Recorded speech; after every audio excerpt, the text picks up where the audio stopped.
ಕೊರಟಗೆರೆ ತಾಲೂಕು ಕುರುಬ ಸಂಘದ ಅಧ್ಯಕ್ಷನನ್ನಾಗಿ ಆಯ್ಕೆ ಮಾಡಿದ ಎಲ್ಲ ನನ್ನ ಕುಲಬಾಂಧವರಿಗೆ ಧನ್ಯವಾದಗಳು ಎಂದು ಕುರುಬ ಸಂಘದ ನೂತನ ತಾಲೂಕು ಅಧ್ಯಕ್ಷ ಕುರುಡ್ಗಾನಹಳ್ಳಿ ರಂಗಣ್ಣ ತಿಳಿಸಿದರು. ಕೊರಟಗೆರೆ ತಾಲೂಕಿನ ಕುರುಬ ಸಂಘದ ತಾಲೂಕು ಅಧ್ಯಕ್ಷ ಮೈಲಾರಪ್ಪ ಅವರ ಅಕಾಲಿಕ ಮರಣ ಹೊಂದಿದ ಹಿನ್ನೆಲೆ ತೆರವಾಗಿದ್ದ ಅಧ್ಯಕ್ಷ ಸ್ಥಾನಕ್ಕೆ ರಂಗಣ್ಣನವರನ್ನ ಅವಿರೋಧವಾಗಿ ಆಯ್ಕೆ ಮಾಡಲಾಯಿತು. ಪಟ್ಟಣದ ಬೈಲಾಂಜನೇಯ ದೇವಸ್ಥಾನದಲ್ಲಿ ಸಂಘದ ನಿರ್ದೇಶಕರು ಸಭೆ ಸೇರಿ 38 ನಿರ್ದೇಶಕರ ಪೈಕಿ 28 ನಿರ್ದೇಶಕರು ರಂಗಣ್ಣನವರನ್ನ ಒಪ್ಪಿ ಅವಿರೋಧವಾಗಿ ಆಯ್ಕೆ ಮಾಡಿದ್ರು. ನೂತನ ತಾಲೂಕು ಅಧ್ಯಕ್ಷರಾಗಿ ಆಯ್ಕೆಯಾದ ಕುರುಡ್ಗಾನಹಳ್ಳಿ ರಂಗಣ್ಣನವರು ನಂತರ ಮಾತನಾಡಿದ್ರು. ಕುರುಬ ಜನಾಂಗದ ಅಭಿವೃದ್ಧಿಗಾಗಿ ನಾನು ಸದಾ ಸಿದ್ಧ.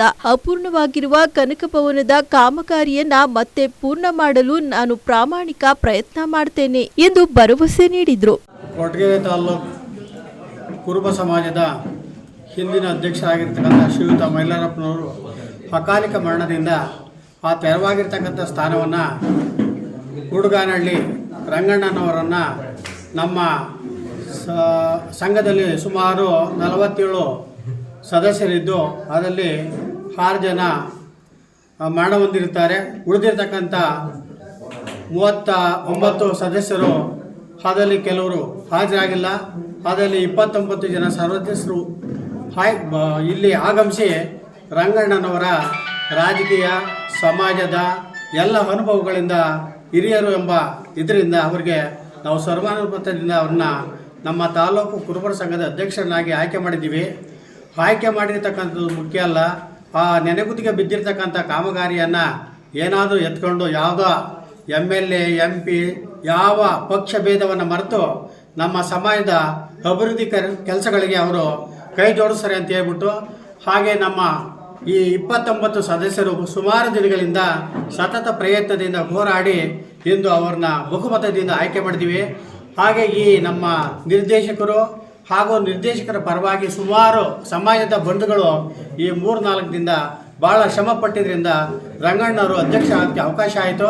ಅದೇ ನಾವೆಲ್ಲ ಸಹ ಇನ್ನು ಮುಂದಿನ ದಿನಗಳಲ್ಲಿ ಒಗ್ಗಟ್ಟಾಗಿ ಯಾವ ಪಕ್ಷ ಭೇದವನ್ನು ಮರೆತು ಸಮಾಜದ ಏಳಿಗೆಗಾಗಿ ದುಡಿತೀವಿ ಅಂತ ಹೇಳ್ಬಿಟ್ಟು ಇಲ್ಲಿ 2 ಮಾತನಾಡಲು ಅವಕಾಶ ಮಾಡಿಕೊಟ್ಟಂಥ ಹಾಗೂ ಸಹೋದ್ಯೋಗಿಗಳೇ, ಇವತ್ತಿನ ದಿನ ನಮ್ಮ ಮೈಲಾರಪ್ಪನವರ ಅಕಾಲಿಕ ಮರಣದಿಂದ ತೆರವಾದಂಥ ಅಧ್ಯಕ್ಷರ ಸ್ಥಾನವನ್ನು ನಾನು ಇವತ್ತು ನಮ್ಮ ಎಲ್ಲ 29 ಜನ ನಿರ್ದೇಶಕರು ನನ್ನನ್ನು ಆಯ್ಕೆ ಮಾಡಿದ್ದಾರೆ, ಬಹುಮತದಿಂದ ಆಯ್ಕೆ ಮಾಡಿದ್ದಾರೆ. ಆದ್ದರಿಂದ ನನಗೆ ತುಂಬ ಹೃದಯದ ಅವರಿಗೆ ಧನ್ಯವಾದಗಳನ್ನು ಅರ್ಪಿಸ್ತಾ ಇದ್ದೀನಿ. ಮುಂದಿನ ದಿನಗಳಲ್ಲಿ ಇವತ್ತಿನ ದಿನ ನಮ್ಮ ಈ ಎಲ್ಲ ನಮ್ಮ ಕನಕ ಭವನಕ್ಕೋಸ್ಕರ ನಮ್ಮ ಎಲ್ಲ ಡೈರೆಕ್ಟ್ರು ಹಾಗೂ ಎಲ್ಲ ನಮ್ಮ ಕುಲಬಾಂಧವರು, ಆಮೇಲೆ ನಮ್ಮ ಶಾಸಕರು, MP ಗಳು, ನಮ್ಮ ರಾಜಣ್ಣವರು, ನಮ್ಮ ಈಶ್ವರಪ್ಪನವರು ಎಲ್ಲರ ಸಮ್ಮುಖದಲ್ಲಿ ಈ ಒಂದು ಸಮುದಾಯ ಭವನವನ್ನು ಕಟ್ಟೋದಕ್ಕೆ ಎಲ್ಲರ ಸಹಕಾರ ನಮಗೆ ಬೇಕು ಅಂತ ಕೇಳ್ಕೊಂತ, ನನಗೆ ಈ ಒಂದು ಜನಾಂಗ ಇಷ್ಟೊಂದು ವಿಶ್ವಾಸ ನನ್ನ ಮೇಲೆ ತೋರಿಸಿದ್ದೀರಾ.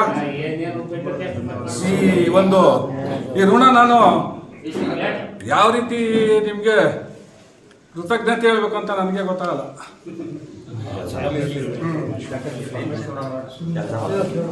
ನಮ್ಮ ಶಾಸಕರು ಅವರ ಬೆಂಬಲನೂ ಬೇಕು, ಎಲ್ಲ ರಾಜಕೀಯ ಬೆಂಬಲನೂ ಬೇಕು. ಆದ್ದರಿಂದ ನಮಗೆ ಇವತ್ತಿನ ದಿನ ನಮ್ಮ ಭವನ ಕಟ್ಟೋದಕ್ಕೆ ಎಲ್ಲರ ಸಹಕಾರ ಕೋರಿ ನಾನು ಬೇಡ್ಕೊಂತ ನಮ್ಮ ತಾಲೂಕಿನ ಜಿಲ್ಲಾ ಉಸ್ತುವಾರಿ ಸಚಿವರಾದಂಥ ನಮ್ಮ ಡಾಕ್ಟರ್ ಪರಮೇಶ್ವರ್ ಸಾಹೇಬರು ಹಾಗೂ ನಮ್ಮ KN ರಾಜಣ್ಣ ಸಾಹೇಬರು, ನಮ್ಮ ತಾಲೂಕಿನ ಎಲ್ಲ ಗಣ್ಯಾಧಿಕಾರಿಗಳು, MLA ಗಳು, MP ಗಳು ಎಲ್ಲರ ಸಹಕಾರ ನಮ್ಮ ಕನಕ ಭವನ ಕಟ್ಟೋದಕ್ಕೆ ಒಂದು ಅನುದಾನ ಕೊಡಬೇಕು ಅಂತ ಕೇಳ್ಕೊಂತ ನಾನು ಈ ಮಾತನ್ನು ಮುಗಿಸ್ತಾ ಇದ್ದೀನಿ. ಇವತ್ತಿನ ದಿವಸ ಕನಕ ಭವನ ಮೈಲಾರಪ್ಪರು ಇದ್ದಾಗ ಏನೋ ಮಾಡಿದ್ವಿ, ಅವರು ತೀರ್ಕೊಂಡ್ರು. ಅವರು ಬದಲಾಗಿ ರಂಗಣ್ಣನ ಅಧ್ಯಕ್ಷರು ಮಾಡಿದ್ದೀವಿ. ಇನ್ನು ಮುಂದೆ ಎಲ್ಲರೂ ನಾವು ಕುರುಬ ಜನಾಂಗ ಅಂತಲ್ಲ, ಎಲ್ಲ ಜನಾಂಗದವರು ಸೇರಿ ಕನಕ ಭವನ ಕಟ್ಟೋದು ಅಂತ ತೀರ್ಮಾನ ಮಾಡಿದ್ದೀವಿ. ಜೊತೆಗೆ ಎಲ್ಲರೂ ಸೇರಿ ಶ್ರಮಿಸಿ ಮಾಡಬೇಕು ಅಂತ ನನ್ನ ಅಭಿಪ್ರಾಯ. ಮಾತಾಡಿ. ಹಾಗೆ ಈ ಸಮುದಾಯ ಭವನ ಕಟ್ಟೋದಕ್ಕೋಸ್ಕರ ರಂಗಣ್ಣವರನ್ನ ಅಧ್ಯಕ್ಷರು ಮಾಡಿದ್ದಾರೆ. ಇವತ್ತು ಇನ್ನು ಮುಂದೆ ಎಲ್ಲ ಜನಾಂಗವನ್ನು ಸೇರಿ ಕನಕ ಭವನ ಕಟ್ಟೋದು ಅಂತ ತೀರ್ಮಾನ ಮಾಡಿದರು.